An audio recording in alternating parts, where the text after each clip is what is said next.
En tant que porte-parole d'un mouvement citoyen qui s'appelle End Ecocide on Earth, qui a en fait démarré autour d'une initiative citoyenne européenne en 2013, qui proposait la reconnaissance du crime d'écocide dans une directive européenne. Donc on a effectivement porté cette proposition pendant un an. On n'a pas pu récolter le million de signatures sur cette initiative. Cela étant dit, on a quand même obtenu 200 000 signatures et 4 audiences au Parlement européen. Voyant l'intérêt que suscitait la notion d'écocide, nous avons depuis 2014 travaillé à une proposition d'amendement au statut de la Cour pénale internationale pour reconnaître un 5e crime contre la paix et la sécurité humaine qui serait ce crime d'écocide. Donc c'est un concept qui est débattu depuis longtemps et qui, en ce qui nous concerne, vise à protéger les communs planétaires, ce que nous nommons les communs planétaires, c'est-à-dire les pôles, les océans, les grands fleuves et les rivières, les forêts primaires, les poules génétiques, les espèces migratrices, et puis de façon générale tous les cycles biogéochimiques et les écosystèmes vitaux qui permettent finalement que la vie se maintienne sur Terre. Et nous savons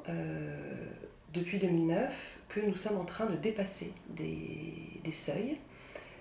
ce qu'on appelle des limites planétaires, c'est-à-dire des seuils au-delà desquels la vie n'arrive plus à se régénérer. Ces limites planétaires, elles devraient, dans le droit international, devenir des normes. Et elles devraient être considérées comme véritablement, quand on les dépasse, une mise en danger de la sûreté planétaire. C'est pourquoi nous demandons que le crime d'écocide, qui étymologiquement vient du grec, éco vient de oikos en grec, la maison, cide vient oxydérer en latin, oxydérer, tuer, le fait de détruire notre maison commune, soit reconnu comme un des 5 crimes les plus graves internationaux par la Cour pénale internationale, de façon à mettre en place une justice véritablement préventive, de façon à dissuader finalement les industries les plus polluantes, les États, les banques, qui continuent à subventionner par exemple les énergies fossiles, qui continuent à promouvoir l'énergie nucléaire, qui continuent à promouvoir l'agrochimie et qui polluent les sols,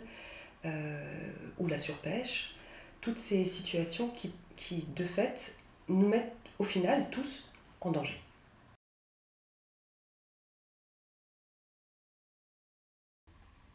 L'un des objectifs principaux de la reconnaissance du crime d'écocide, c'est de mettre en œuvre une justice préventive, une obligation de vigilance environnementale et sanitaire à l'échelle internationale. C'est quelque chose qui existe finalement déjà dans le statut de Rome, même dans le document de travail qui a été présenté par la procureure dernièrement. Il est très clairement établi que l'objectif est de lever l'impunité des responsables en haut de la chaîne de commandement, parce que c'est eux, au final, qui vont, dans leurs décisions, influencer la stratégie, les choix stratégiques, par exemple des choix industriels. Alors très concrètement, ce que nous avons prévu dans les amendements, c'est que le juge puisse imposer des mesures conservatoires, suspendre des projets industriels s'il est saisi par des citoyens ou par des associations qui les représentent face à un projet industriel qui, de fait, pourrait constituer un écocide, c'est-à-dire en tout cas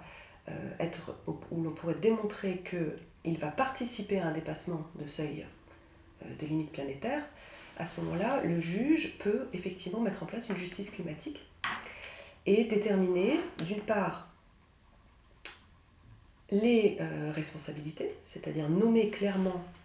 les entreprises multinationales ou les États ou les banques qui subventionnent ces types de projets, mettre en place, même en cas de catastrophe environnementale, catastrophe climatique par exemple,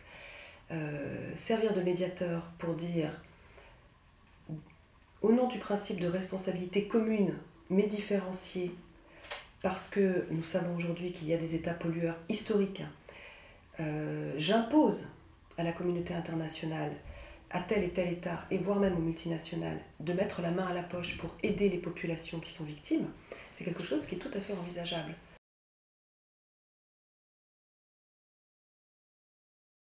Au niveau français, je viens de participer à l'écriture d'un ouvrage collectif qui va sortir le 2 novembre, Et nous vivrons des jours heureux, qui est un collectif donc d'une centaine d'auteurs qui propose 120 propositions pour un nouveau pacte social et écologique en France dans le cadre des élections présidentielles. Nous avons extrait des 120 propositions 7 propositions phares, dont le crime d'écocide. Nous allons mettre en ligne les propositions pour qu'elles soient enrichies par les citoyens, pour qu'ils y participent et pour pouvoir faire pression sur les candidats, aux primaires d'abord, puis aux présidentielles ensuite, en leur disant « Est-ce que vous êtes prêts à nous entendre ?»